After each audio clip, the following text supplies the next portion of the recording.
Okay, welcome to lecture 5 of this short course on optics of semiconductors. Let's revise what we did last time quickly. Recap.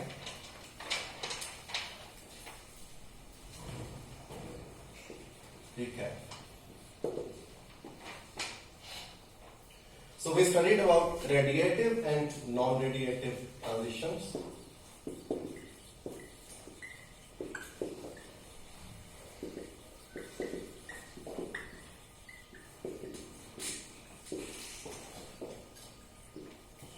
We said that the radiative transitions are those in which an electron from conduction band can come to and meet a hole in the valence band and emit a photon. Okay? Or you shine a photon and this gets absorbed by pushing an electron from a valence band to conduction band. Okay? Non-radiative transitions are those in which the electron in the conduction band loses its energy and joins a hole in the valence band without producing a photon. Okay? Then we discussed joint density of states.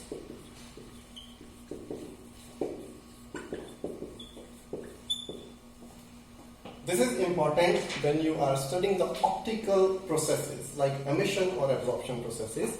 You need to know how many states are available for you to excite or for the photons to interact with. Okay? In 3D, we found that the joint density of states is proportional to m star raised to power 3 by 2 root e, and in 2D we found that joint density of states is proportional to just m star, or let me call it mr star, where mr is the reduced mass of electron and hole system. Let's suppose me and mh, let's put star, are the effective masses of electrons and holes. Then mr star is given as me star mh star divided by their sum. Okay? For gallium arsenide, for example, this is 0.067, this is roughly 0.1, and this turns out to be nearly 0.04. So this is smaller than both of them. Okay. Then we discussed the probabilities of emission and absorption, because for emitting light or absorbing light, first you need joint density of states, and then you need to know what is the probability that the photon will be actually emitted. And we found that if the probability of absorption is much larger than the probability of emission, which is the case in thermal equilibrium. Okay, this was in thermal equilibrium.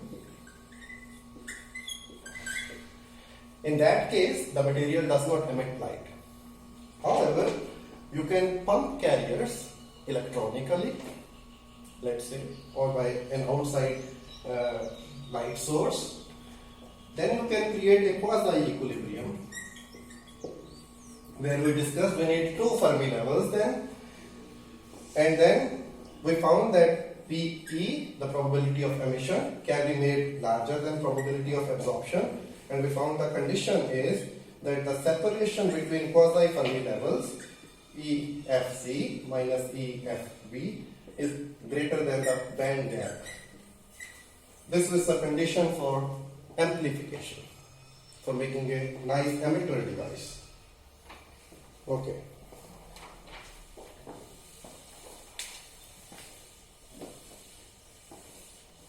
After this, we went on and we tried to look at the rates of emission and absorption.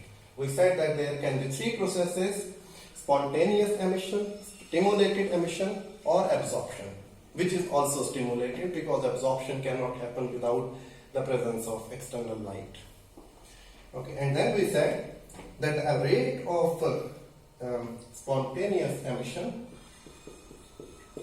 can be written as some A rho nu PE nu, joint density of states, and the probability, where A is the rate constant. It's the radiative rate constant 1 by tau r, where tau r is the radiative recombination time.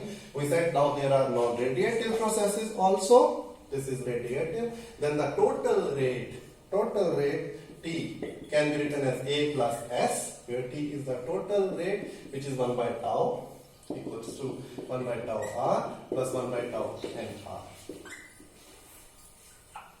Okay, this is a spontaneous emission lifetime, let's say. Spontaneous recombination time. And these are radiative and non-radiative recombination times. Okay.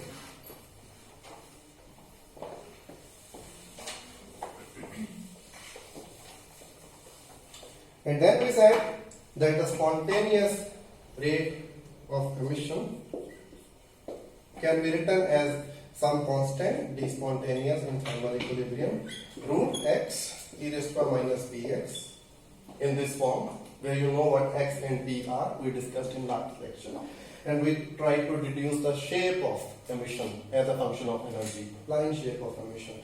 Similarly, we did this for absorption. We said that an energy and intensity of light which is incident on the material medium, this reduces or this can increase, when the light passes through the medium. This can get amplified or it can get reduced due to absorption.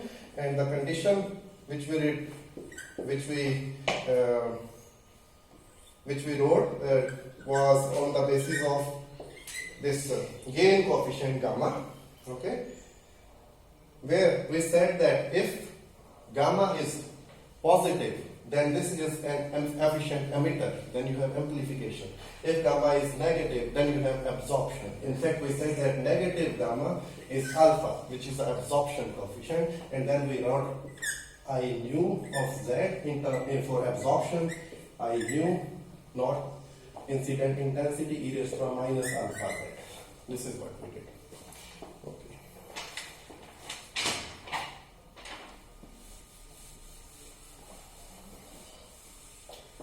Then we plotted the emission and absorption intensities, and then we moved on to excitons. We said that in the conduction band and in valence band, if you have an electron and a hole, then they can be combined or they can be associated with each other through Coulomb interaction. There is an attractive Coulomb interaction which binds them together and brings the energy down of this system. For example, if this is the energy gap, okay, without this interaction, then there can be a state which can be represented in this energy diagram like this. Let's suppose this is energy, this is, let's suppose, zero of energy, okay.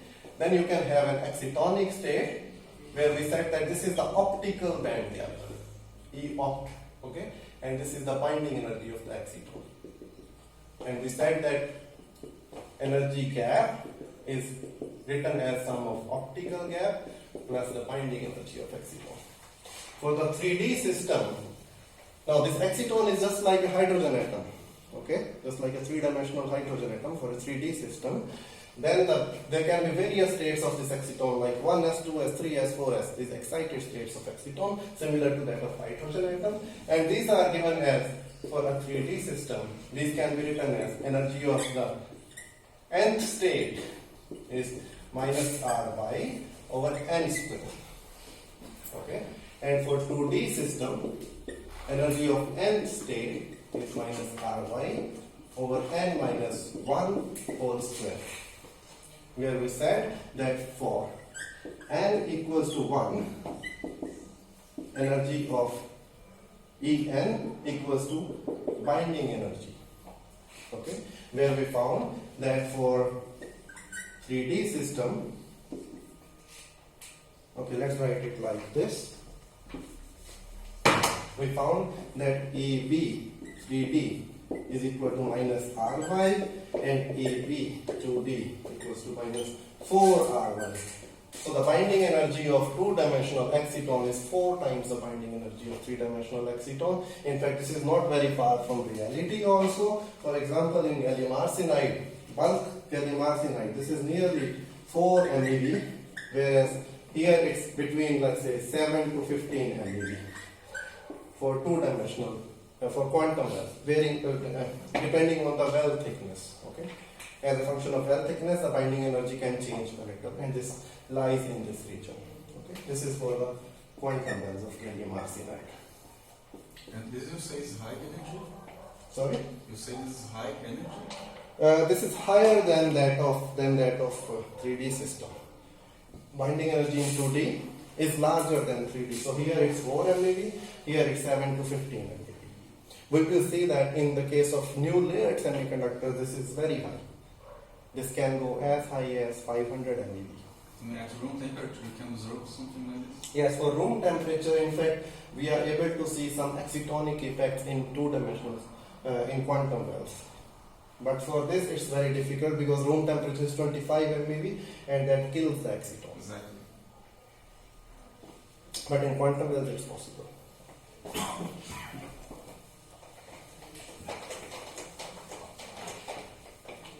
Okay. Now let's move on to some magnetic field effects.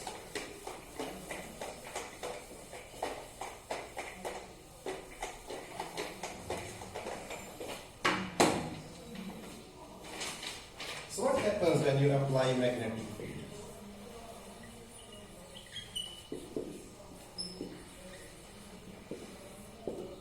So of course we know that in electromagnetic radiation there is a component of magnetic field, right? Electromagnetic radiation is like electric and magnetic field are propagating in some direction where they are perpendicular to each other. Okay? They are oscillating perpendicular to each other. So that means it's possible probably that the magnetic field interacts with light. Okay? This was thought by many researchers back in the 19th century.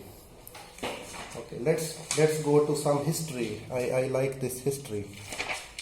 Let me find if I find my sheet.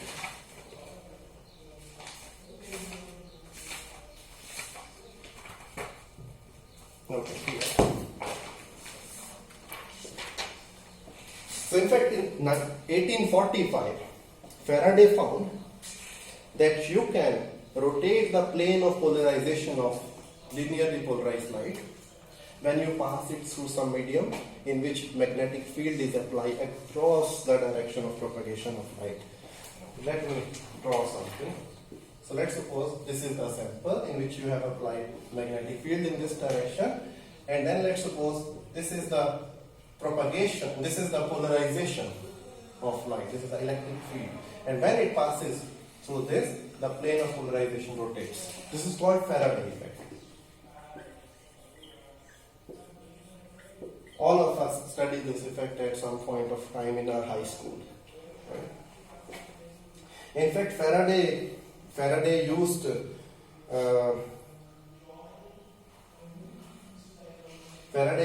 lead borosilicate glass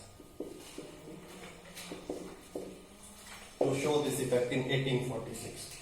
Then in 1870, this was 1845 to 46. Then in 1876, a scientist, John Kerr, he showed that such an effect also exists if you reflect the light off from a surface. So now this was in transmission, but if you reflect the light off, then again similar thing happens. You get a plane of polarization of light which gets rotated after reflection, and this effect was known as Kerr effect. And this is rotation of plane of polarization of light, of linearly polarized light, let's say linearly polarized light, when it reflects from a magnetized surface.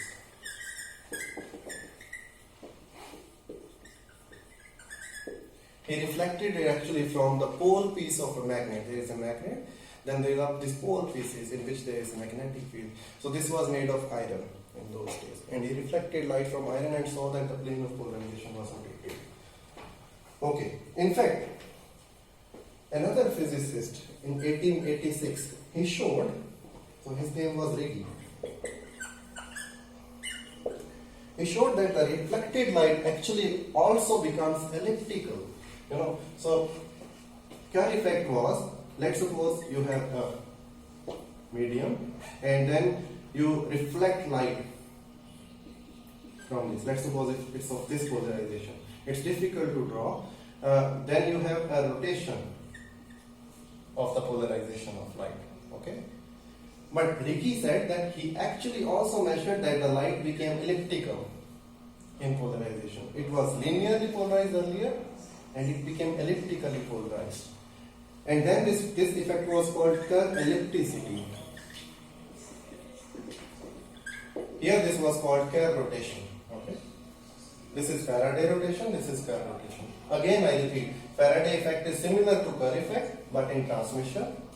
So here you can write rotation of plane of polarization of linearly polarized light when it transmits through a magnetized material. That's Faraday effect. Here it reflects off from a magnetized material. So similarly in Faraday effect also there is Faraday rotation and Faraday ellipticity. Light becomes elliptically polarized. Okay? And then to find the state of polarization there are some special techniques. For example, there is this field of ellipsometry. We will not discuss this field, you can go and check. So this field can be used to find the plane of polarization or the state of polarization of light. State of polarization.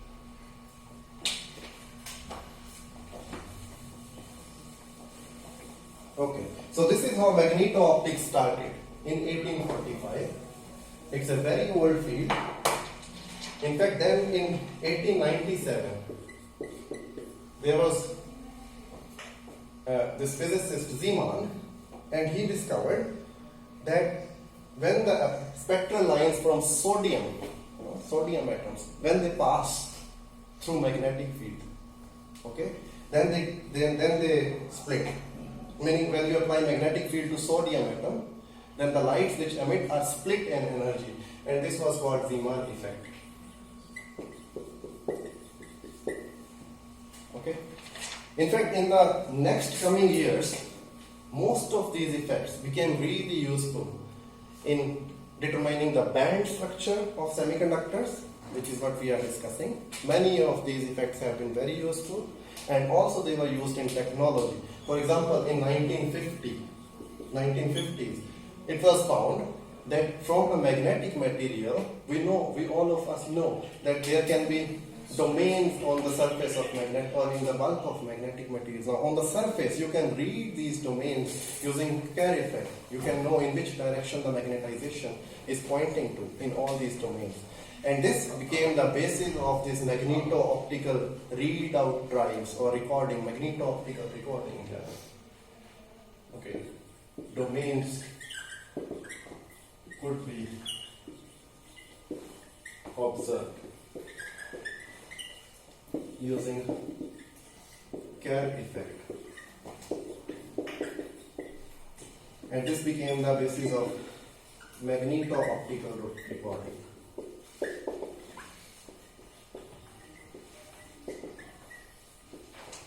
Okay. Now let's come back to the physics. So now we discussed excitons. We will be discussing mostly the physics of excitons in magnetic fields. Okay.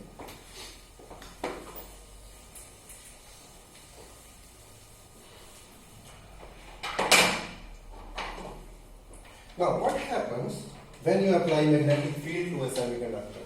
There are three effects which can happen. Number one. Which one is number one? Any guess? We just discussed about that effect. So if there is an excitonic line, you apply magnetic field, what would happen to this line? Rotation and Zeeman splitting. Okay?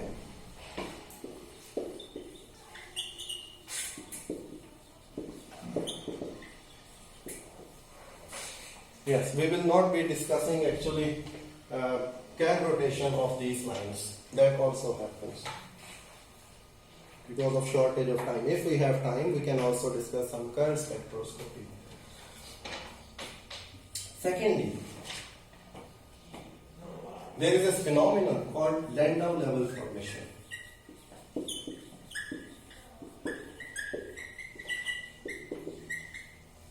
So in a semiconductor, the electronic and hole states undergo something called Landau Levels formation. We will discuss this. And number 3, in the case of excitons, for bound electron hole pairs,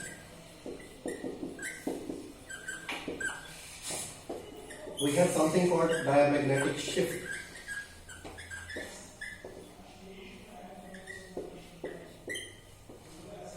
Diamagnetic shift of excitons. Okay? So these 3 effects can happen. Let's start with them one by one. Okay.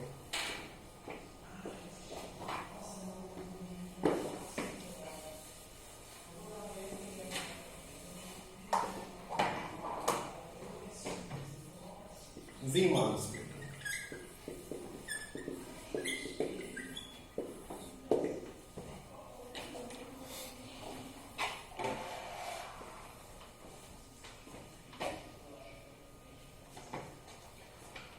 The Zeeman effect says that an energy level,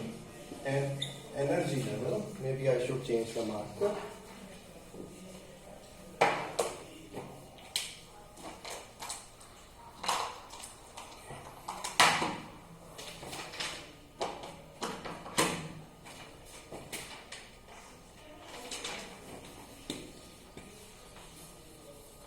An energy level undergoes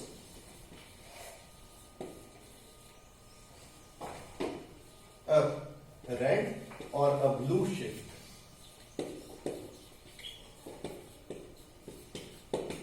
depending upon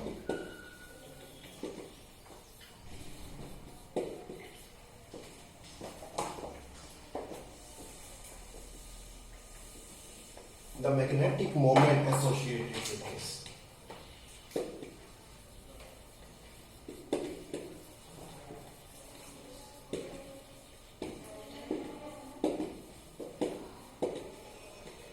So there is this magnetic quantum number in quantum mechanics, and this magnetic quantum number, it couples with the magnetic field, okay, and this gives rise to Zeeman splitting.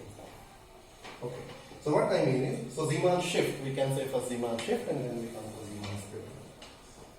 So what I mean is, let's suppose there is an energy level with a magnetic moment of mj. Okay.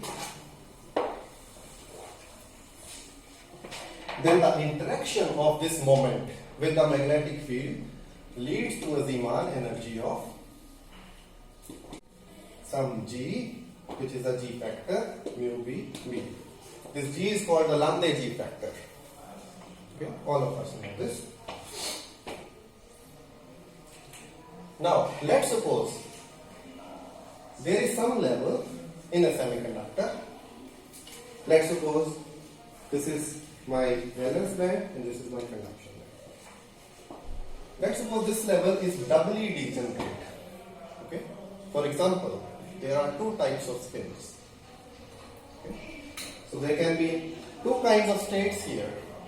So far in our course we have not considered spin, but now we will consider spin. Okay? So for example, there are 2 spins of electrons. So this means this conduction band and valence band is doubly degenerate, and each spin, so we did associate the magnetic moments as plus minus 1 by 2. We can call it mj in our notation here. It's plus minus 1 by 2. So these 2 spins, they couple with the magnetic field and they give rise to a Zeeman energy of E Zeeman plus minus half g mu b b. Okay? Then the splitting between these 2. So for example, one goes up, other goes down in energy. Okay, let me draw it here. Let's suppose this was the energy of this level. This is my energy axis. And then this is my magnetic field axis. And here at this point magnetic field is 0 until up to this. Then this splits. Okay, this was the zero magnetic field case. This is plus half G mu BB, and this is minus half G mu BB. So what is the Zeeman splitting? Let me write delta E Zeeman. It is 2 mj G mu BB. Okay, mj minus mj. You follow it, right? That is the Zeeman splitting. Then in the case of an exciton, okay, let's see what happens for an exciton. Let me draw this quickly.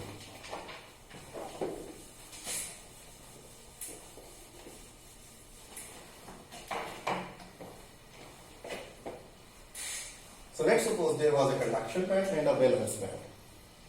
Okay. So this is my valence band, this is conduction band. This undergoes some splitting and this also undergoes some splitting. Earlier we were able to make some transitions here, optical transitions. Okay. Now, for some value of magnetic field, we said that this is the magnetic field axis. So here B equals to 0. Let's suppose we have applied magnetic field to the sample. Let's suppose we have applied 3 Tesla to the sample. Then we can have now various kinds of transitions, like here, or there could be more, like this, or like this. Okay? It is possible, depending on the selection rules of these transitions, that some of these transitions are not allowed. Some are allowed, some other are not allowed. It's possible. These are called selection rules.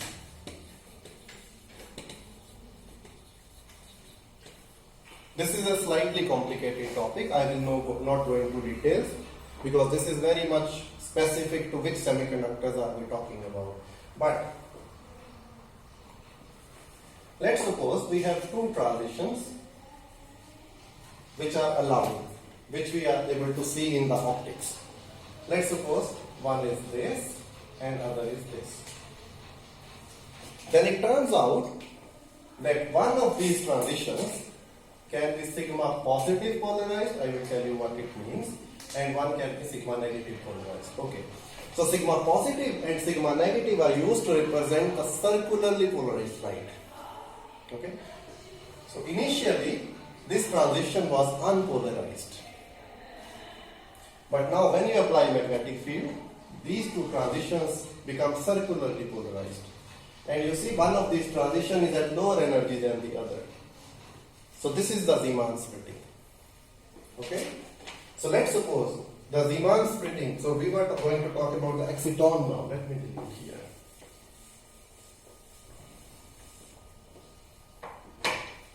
Okay. Let's suppose Zeeman splitting of conduction band is this, and Zeeman splitting of valence band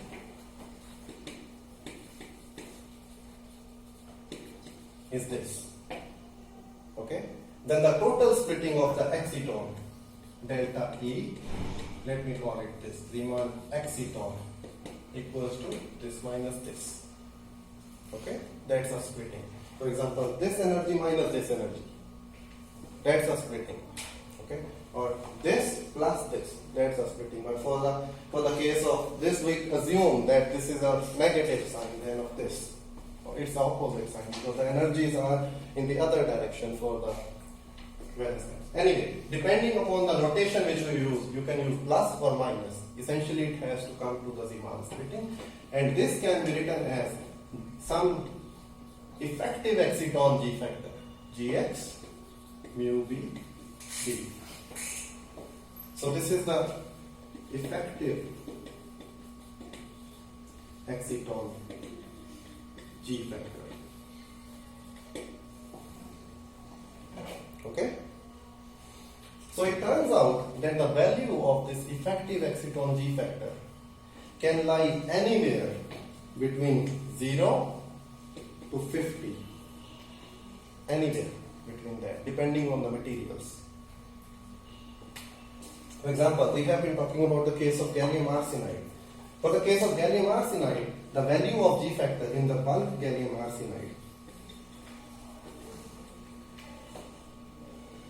I think the number is 2.1, something like that. And in the case of okay, so this is for, in the case of quantum wells of gallium arsenide,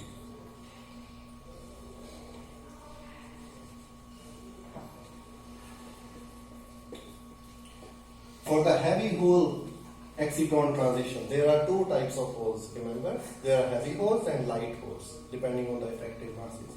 For the heavy hole exciton, the G factors lie between, let's say, anywhere between -1 to 0.8, something like this, depending on the thickness of the well, quantum well. So there is this quantum well, and there is this electron, and then there are this heavy hole and light hole. Right? So you can have this heavy hole to electron transition and light hole to electron. This is heavy hole, this is light hole exciton. Okay. So for heavy hole transition is something like this, and for light hole exciton, it lies between let's say 6 to 8, depending on the thickness of this well. This is the well thickness. Okay, I'm just giving you some numbers. This could be useful to compare for what we are going to discuss later. Okay, this is the Zeeman effect. So you saw Zeeman effect is useful to create circularly polarized light. Okay. And now how circularly polarized light can be used? So there is this emerging field of optical computation. Okay. So what is computing? Computing is depending on these days. Computing is dependent on the bits, like 0 or 1. Yeah. Which is like positive potential or 0. That's the 0 and 1 bit. 1 and 0 bit. Now, in this optical computation, light can be used to transmit the signals, and it can be really, really fast than the electronic communication. And there it's proposed that one of the ways to create these bits is to use two circular polarization. One circular polarization can be 0, other can be 1. So then you can have circularly polarized detectors to see if this bit is 0 or 1. Okay. Anyway, let's go on further. Now the second effect which we discussed, which we are going to discuss,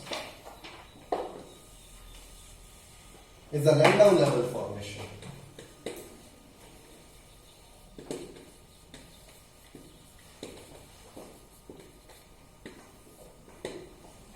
I will not go into the details of the derivation, you can find in many textbooks. I will just tell you what happens. Let's suppose this is magnetic field axis. These are the conduction and valence band states. Okay. This is the valence band, this is conduction band. So there are some electrons and some holes here. It turns out that when you apply magnetic field, these electrons and these holes, they split in energy. Further on, I tell you why, but first let's see the result for a two-dimensional system. Okay, so this is for a two-dimensional system. What happens is there are many states which form like this. Okay.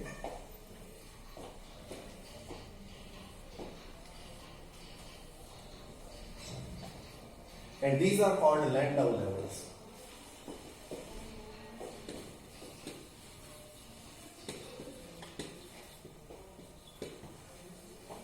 Okay. The separation between these levels is given as H cross omega C, where omega C is EB over M star,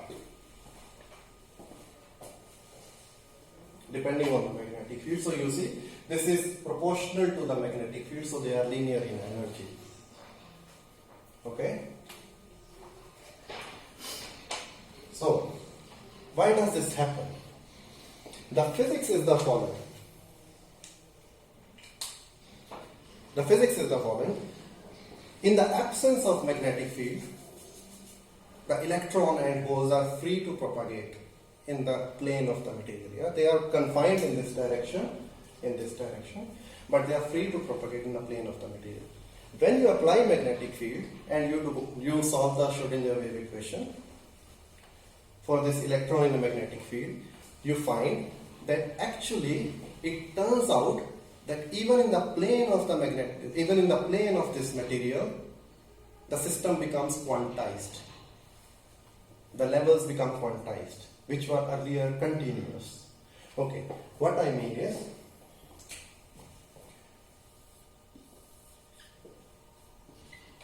let's suppose this is the energy axis, and then we discussed that in the case of quantum wells, the density of states is a constant. Okay, and then it's a step-like function. Okay, what happens in the presence of magnetic field is the following. This density of states, they become like delta-like functions.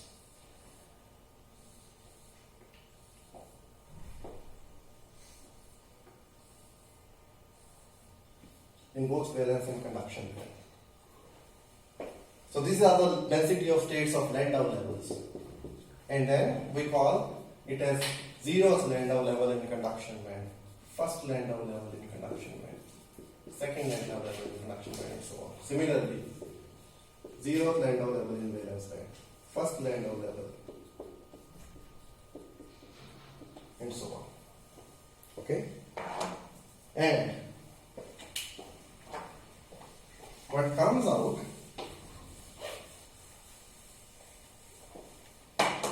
is that the energies of these Landau levels, En, let's say of an nth Landau level, let me write it as capital N since I am using the capital N, is given as n minus half or n plus half actually, h cross omega, omega c we call it, and this omega c is, we wrote there, EB by m star. The m star is the effective mass of the carrier. So these are those states. So this is 1/2 of h cross omega c. This is 3/2 of h cross omega c, 5/2 of h cross omega c, and so on. This omega c is called cyclotron frequency.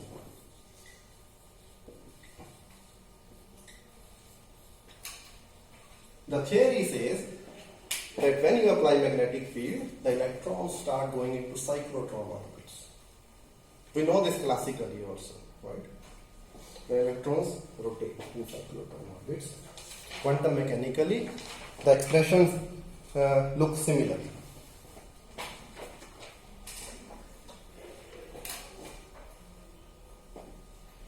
So what can I erase? Can I erase this density of states?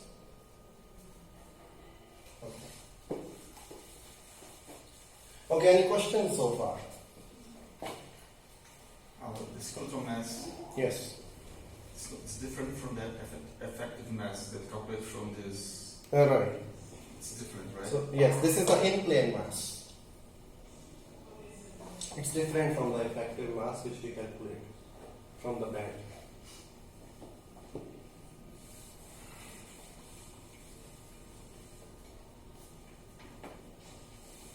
Okay, I can keep this. I should not have probably deleted this, but okay.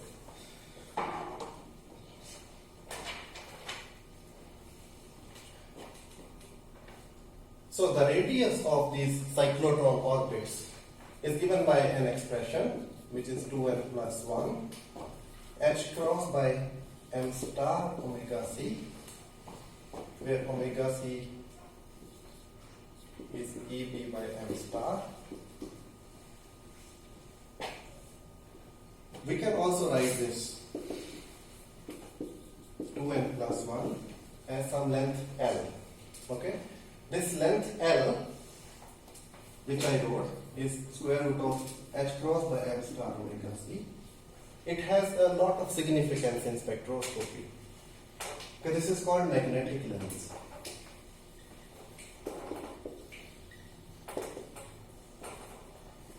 Okay,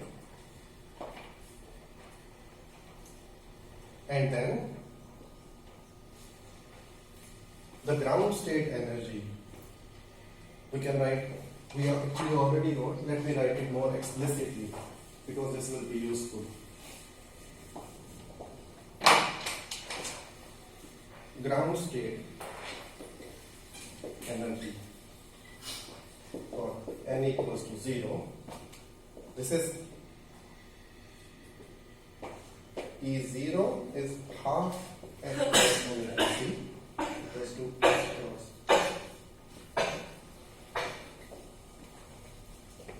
EB by 2m star. Now what do we see here? We see that RC is inversely proportional to square root of B. Okay? So RC is inversely proportional to square root of B. Or L is also inversely proportional to square root of B. Therefore, when you increase the magnetic field, the cyclotron orbit shrinks. So the magnetic field pushes the charge towards the center of its orbit. It makes the orbit smaller. Also, RC, it increases as 2n plus 1, square root of 2n plus 1. So when you increase the number of Landau level, this increases as square root of 2n plus 1. Let's plot some things. Okay, let me plot on this direction, this side, so that. So what I want to plot is, okay, actually one thing I can first write here. This magnetic length is equal to square root of h cross by m star EB m star cancels out, and then it turns out to be h cross by EB. So this is not even dependent on the effective mass. Okay, so this is not even dependent on the material. This is a completely independent quantity, only depending on the magnetic field. So L only depends on magnetic field.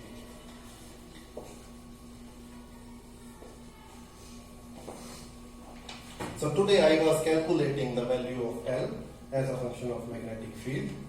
Let's suppose you apply magnetic field up to 50 Tesla.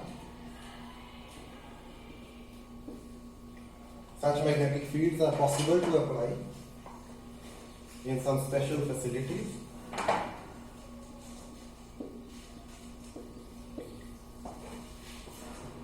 In Tesla. And then you have a magnetic length in nanometers, 2, 4, 6, 8.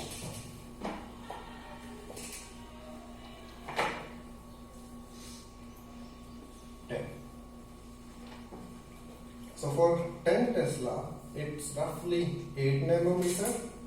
For 20 Tesla, it's slightly less than 6 nanometer.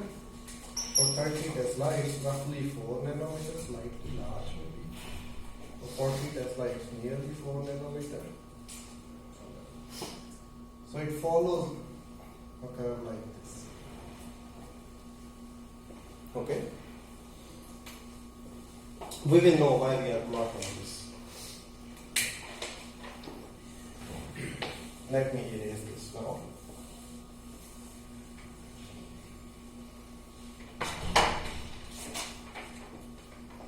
Also, let's plot the ground state energy as a function of magnetic field.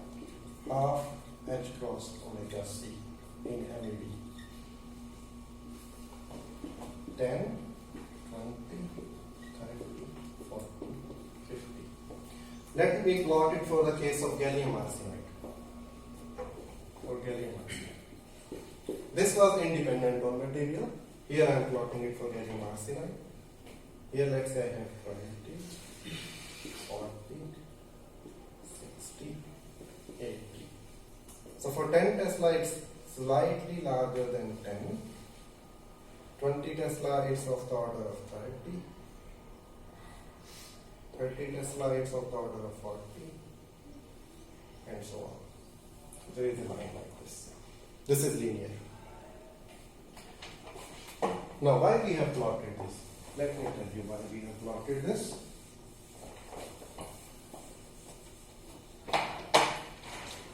Traditionally, there is a factor called gamma, a parameter called gamma, which we define as the ground state energy divided by the Rydberg energy of an exciton. Okay, this is a dimensionless parameter, which is the ground state energy divided by the Rydberg energy or the binding energy of the exciton in 3D, or 4 times binding, 1/4 of the binding energy in 2D. Okay. And H cross Q, epsilon R square, epsilon naught square, M star square, EQ times B. This I can call some parameter sigma. Okay, not really. That sigma is different, we will use later. And this turns out to be equal to Bohr radius divided by the magnetic length, its square. It's the same thing. Okay, so we can compare two length scales. One is the radius of the exciton with the magnetic length, and we can also compare the ground state energy in magnetic field with the binding energy of the exciton, with the Rydberg. And now, why we are doing this? In case gamma is much less than 1, meaning in case the Bohr radius is much smaller than the magnetic length, okay, then the system is mostly hydrogen-like.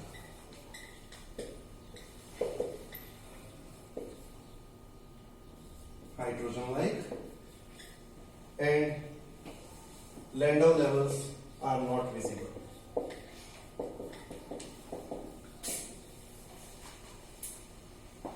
Okay?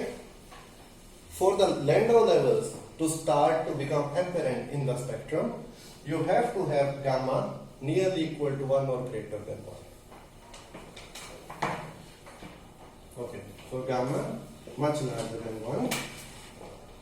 System is mostly Landau-like.